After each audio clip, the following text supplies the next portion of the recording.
Hello, Steamy Story devotees. We have some thrilling news that you won't want to miss. Brace yourselves for the grand unveiling of our latest sensation, Steam Room Confidential Volume 5. Yes, you heard it right. Volume 5 is here. If you haven't caught up on Volumes 1 through 4, fret not. This is your golden opportunity to own all 5 volumes of Steam Room Confidential, available on Amazon. Treat yourself to Steam Room Confidential today. And now back to our regularly scheduled stories.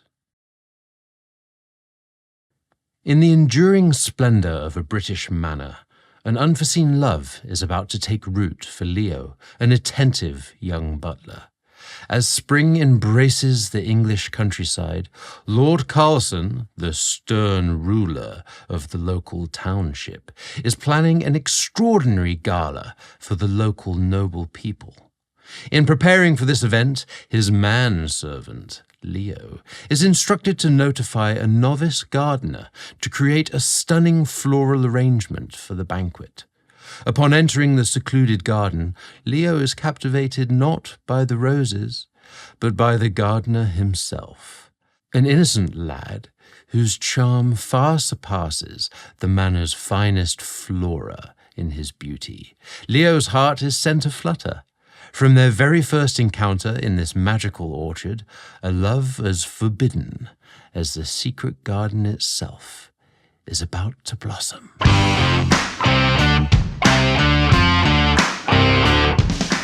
Hello, Governor. Fancy a steamy story? Excellent.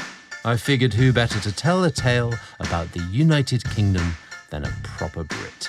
I'm Jack Turner, and today I'm taking you to a small hamlet in merry old England. Mine is a tale about a dutiful butler who stumbles into a secret garden and discovers a handsome horticulturalist who is unknowingly about to change his, as well as the town folks' lives and hearts forever. So, put the kettle on, settle in for a nice cup of tea while I tell you a steamy story about a gorgeous garden.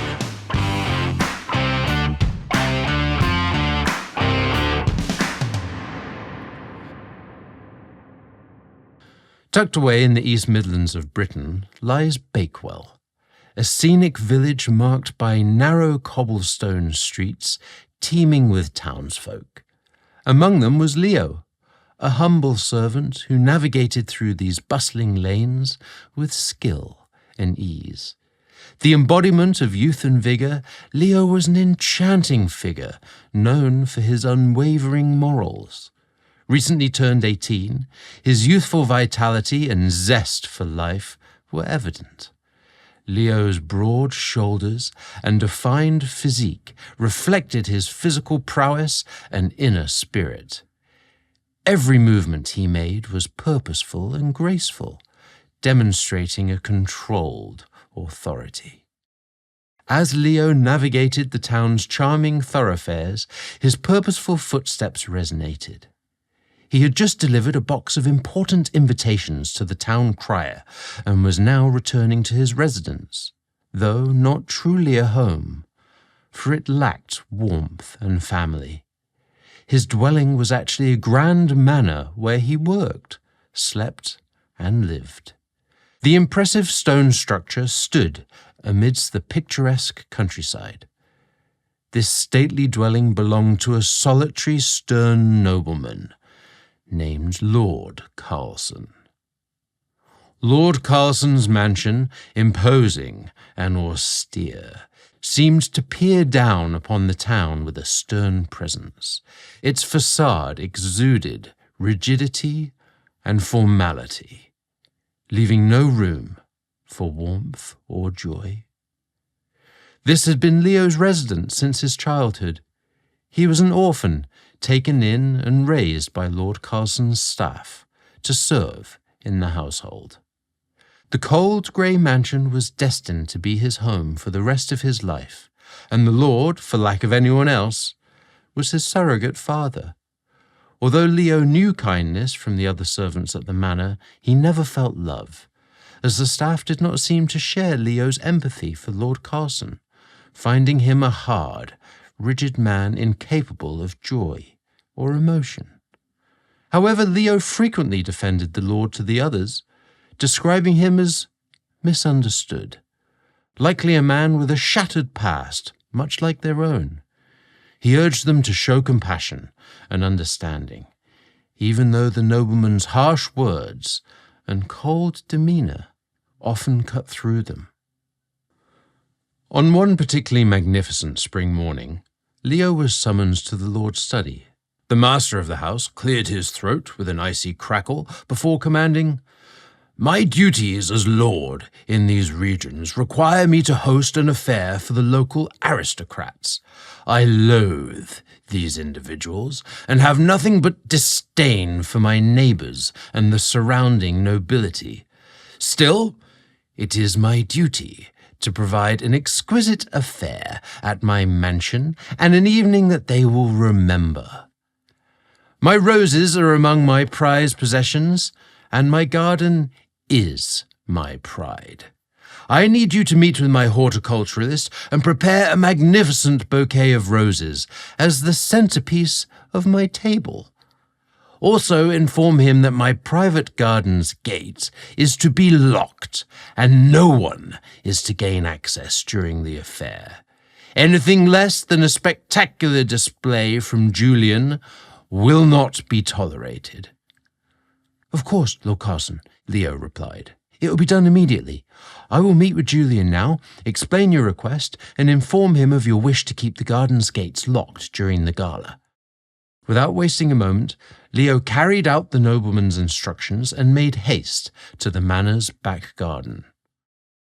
Lord Carlson's private orchard was nestled behind a topiary of shrubs, shaped like various wild animals. Leo felt a thrill at the chance to visit the garden, which few had the privilege of stepping into, and to meet the gardener, referred to as magnificently muscular and spectacularly handsome by the women of the kitchen staff. A strange sense of giddiness overwhelmed Leo, and his pulse raced.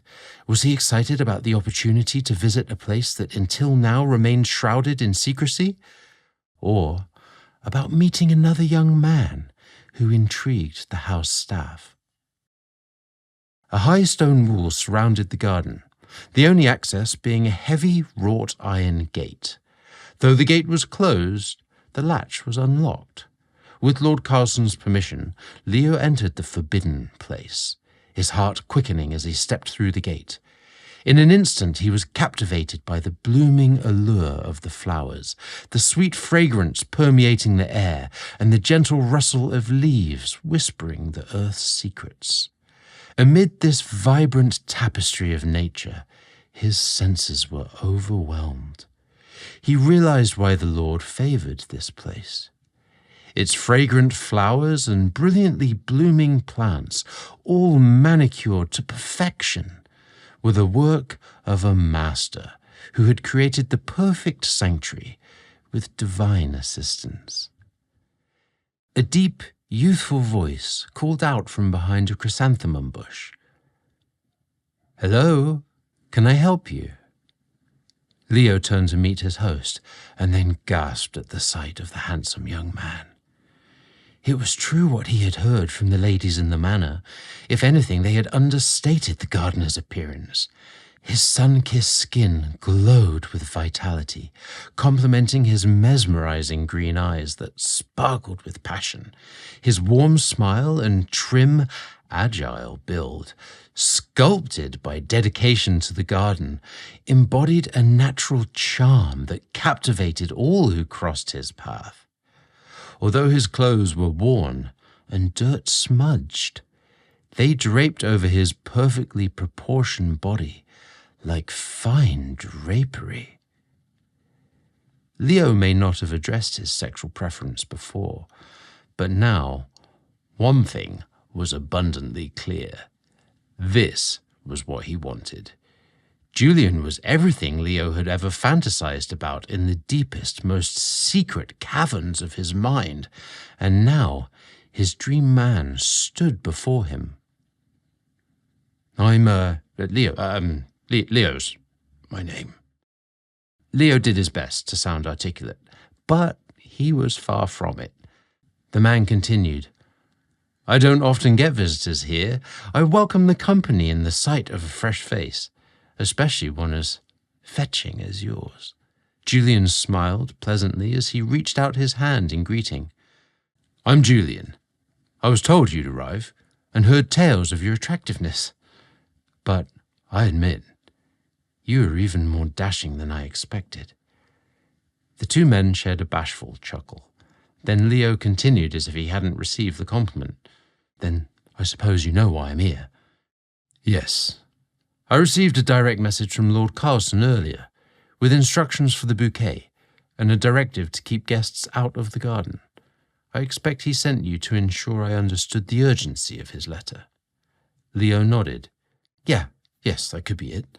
I'm curious that he sent me to convey something he had already put in writing. But no matter, I'm glad to make the acquaintance of a man my age in this grand estate. I don't know anyone other than the aged valets or the women from the kitchen staff. "Yeah, same here," Julian replied. "I'm truly pleased to make your acquaintance. Perhaps, since the Lord favours you, as he does, he intended to send you here to treat you to a tour of his gardens. I'd happily show you our most prized possessions. Everything is in full bloom, and you'd be in for a treat. I take great pride in my work here.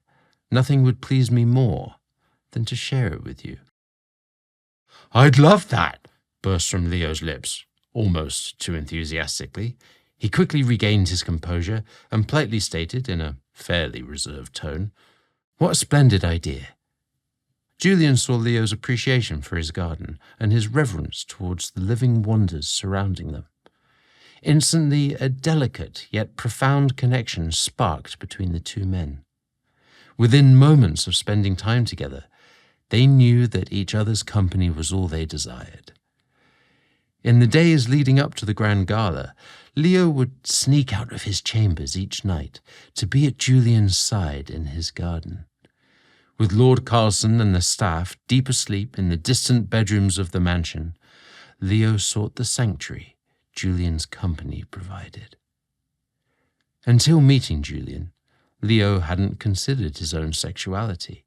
His tasks kept him occupied most of the day and night. He had precious little time to do anything but sleep. Meeting Julian changed all that. His days were spent dreaming of the nights with Julian. Until this point, Leo believed that hard, dutiful work brought all the rewards he needed. But now it was evident that he was missing out on the very reason to be alive. The very thought of Julian's lean, toned body, short, dark, shaggy hair, and welcoming, trusting eyes made Leo weak in the knees. Strange that another fellow his age would make his heart race and his blood pump. What was this urge to kiss him, to feel his body pressed against his, to be as close to him as humanly possible? 3 nights had passed since their initial encounter in this sacred garden. Each evening since then found him in the garden's most secluded nook, where they laid concealed by thorn rose bushes that served as vigilant guardians.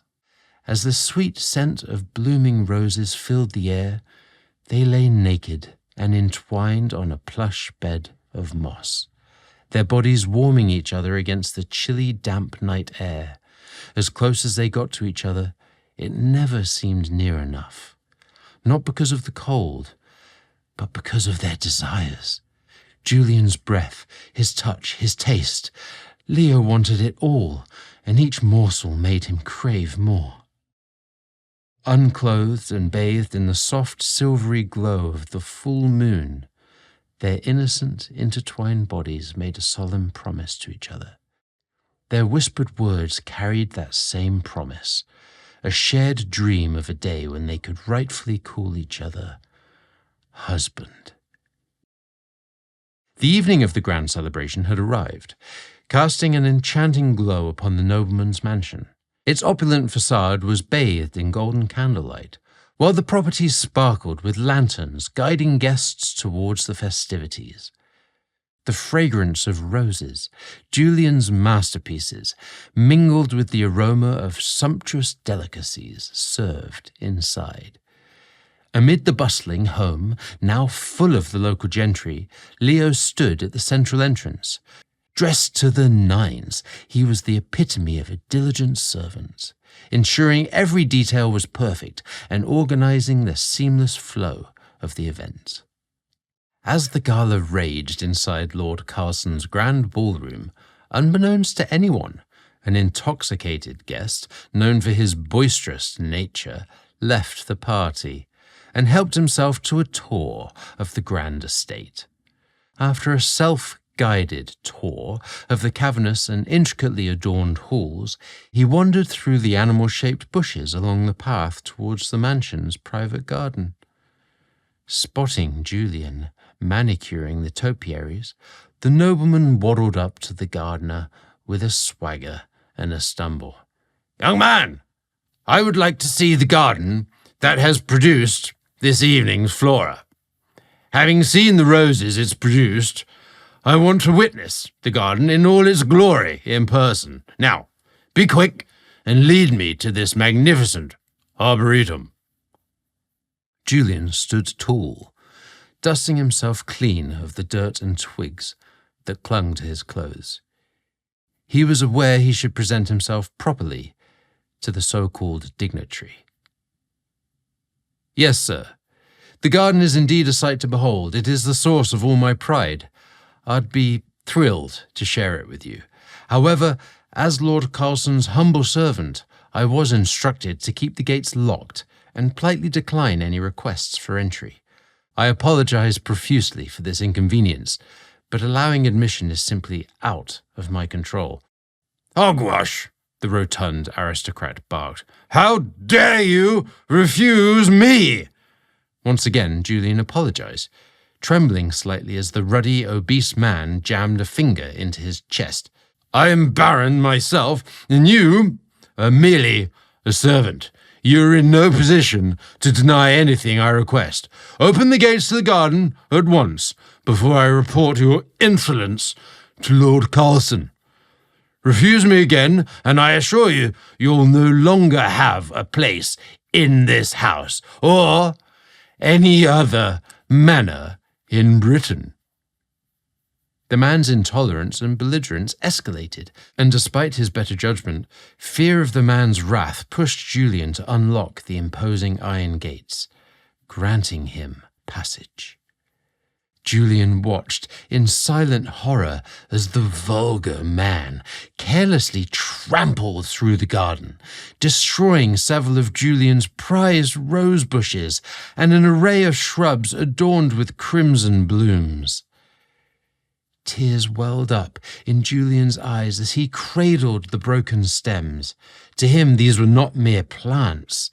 They were living embodiments of his passion and dedication, each blossom a testament to his love for his craft. His heartache was soon eclipsed by fear as he contemplated Lord Carlson's impending wrath upon discovering the state of his beloved garden. The Lord's notorious temper, especially with regard to his roses, haunted Julian's thoughts. Would his master blame him for yielding to this terrible man's demands? Was he at fault for not maintaining his post as instructed? Hidden in the garden, Julian agonized over the possibility of losing his position under Lord Carlson, and worse, being separated from Leo.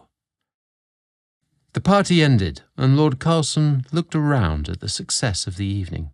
Praise was lavished upon him by the other nobles in the area. Despite his claims of indifference to their criticism, the twinkle in his eye revealed that their acceptance, in fact, meant the world to him. Lord Carlson gathered his staff of 11 servants and lined them up. Before retiring for the evening, he wished to address them. Everyone was present but Julian. His absence wasn't a surprise to anyone. Truthfully, no one ever thought to include him. The meeting was primarily for house staff. Julian was rarely, if ever, involved in matters of the house. Once assembled, the Lord briefly addressed the group. "This evening was quite spectacular. You all excelled at your jobs tonight. I am grateful for your efforts and talents. Good night."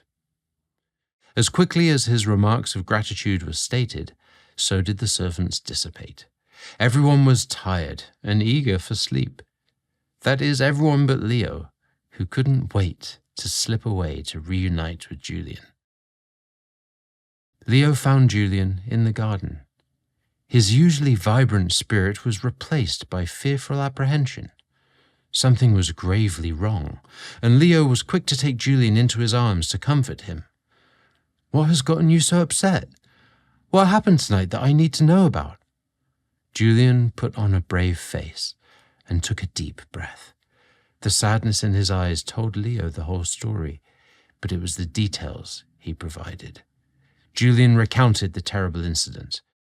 "Tonight, as the grand celebration unfolded within the mansion's walls, an unthinkable calamity befell my beloved garden.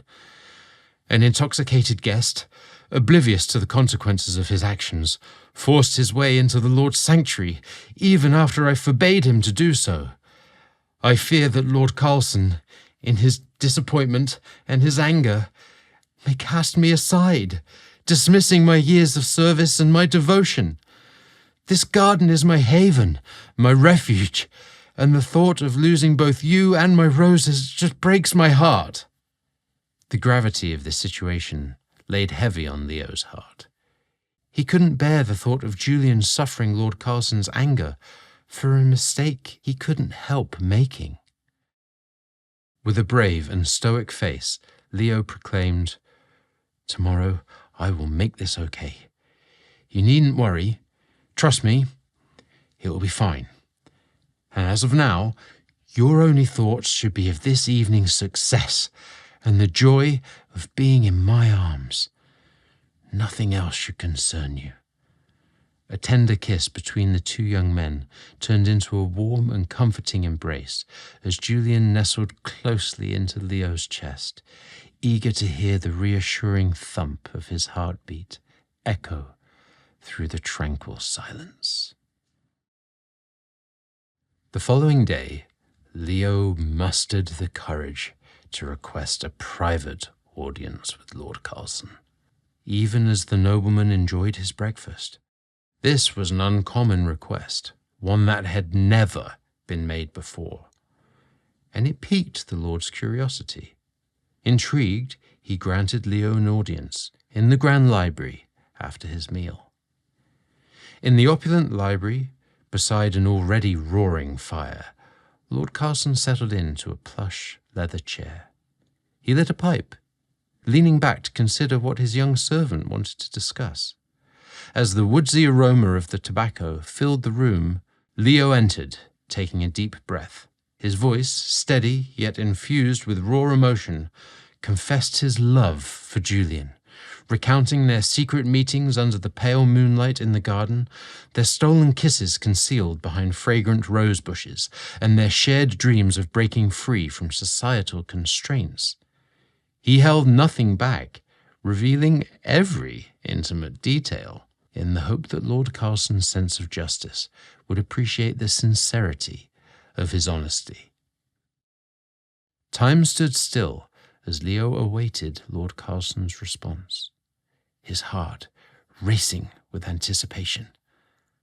The suffocating weight of silence in the room grew with each passing moment, every second feeling like an eternity.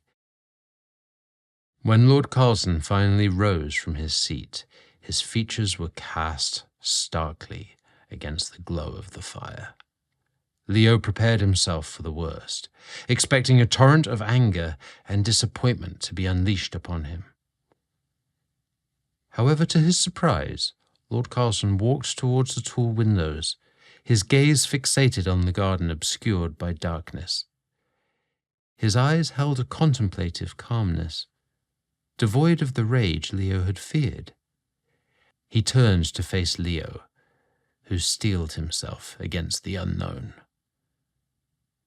I have known you for many years, Leo, he began, his voice a delicate blend of softness and sternness. Your unwavering loyalty and honesty have been pillars of strength in my life. Lord Carlson then spoke of the transformation Julian had brought to the estate. Leo listened intently, his heart still pounding. The nobleman's words were not laced with condemnation, but rather with deep understanding and appreciation for the love that had blossomed within his cherished grounds. His voice carried the weight of acceptance, and he continued, I may not comprehend the nature of your love, but I respect it. I respect both of you. Leo felt as if a boulder had been lifted from his chest. His eyes welled up with tears of relief and gratitude. Lord Carlson's acceptance surpassed even his wildest hopes. Overwhelmed by the nobleman's immense generosity, Leo managed to express his heartfelt thanks through choked words. Lord Carlson raised his hand, signalling for silence. Love knows no boundaries, Leo. Your connection with Julian has been made evident, as has your unwavering dedication to this estate and to each other. This is, and will always be, your home. Although you are both men, I consider you both my children. My home is your home, and the garden that Julian created is his. Please apologize to Julian for my guest's rudeness the other evening. I will address that issue. From now on, I will treat everyone in my employ as family, not as servants. I thank you for bringing this matter to me directly and honestly, and from this point forward, I promise to make this estate a worthy home for all of you. The days that followed saw a remarkable transformation within the manor. An unspoken understanding filled the halls. An acceptance of Leo and Julian's love blossomed among the staff and other household workers. Laughter echoed more freely, warmth infused the air, and their love became a beacon of joy in what was once a solemn abode. With lighter hearts, Leo and Julian continued their service, liberated from the shackles of secrecy.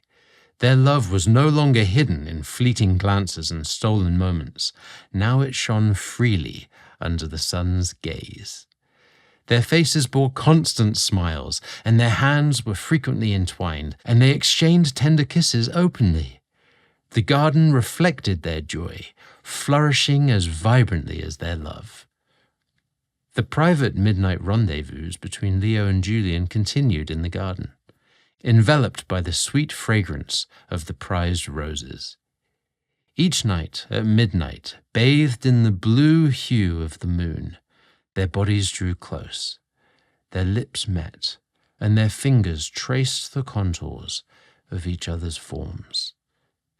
One night, soon after the incident in the garden, Julian whispered to his beloved, "Never have I met a man with more character and bravery as you.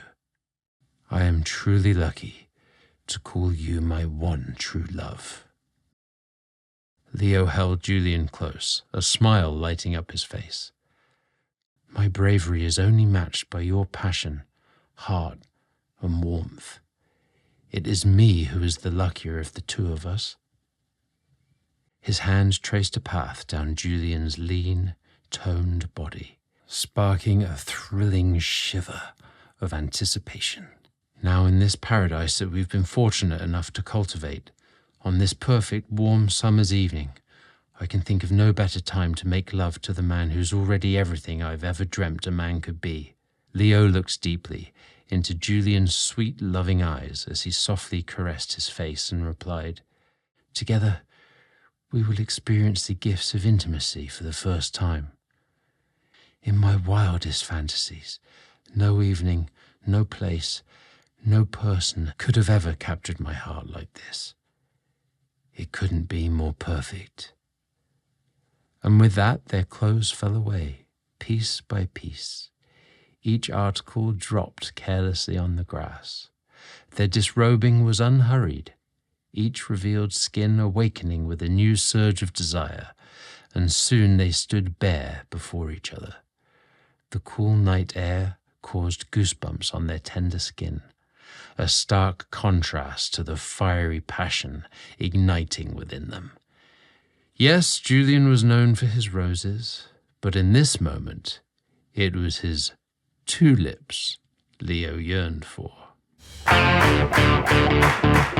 Seems like Leo and Julian taught Lord Carlson a thing or two about love and acceptance. Often the family we find is stronger than the ones we're born into. I hope you enjoyed today's Steamy story. I know I personally had a blast being your guest host. As always, Steamy Stories is written by JC Calciano, one of my dearest friends. And today, it was hosted by me, Jack Turner. I hope you'll join us next month for another tawdry tale.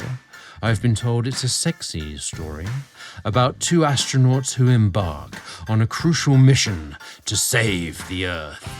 It's definitely not one you'll want to miss. So, let the countdown begin.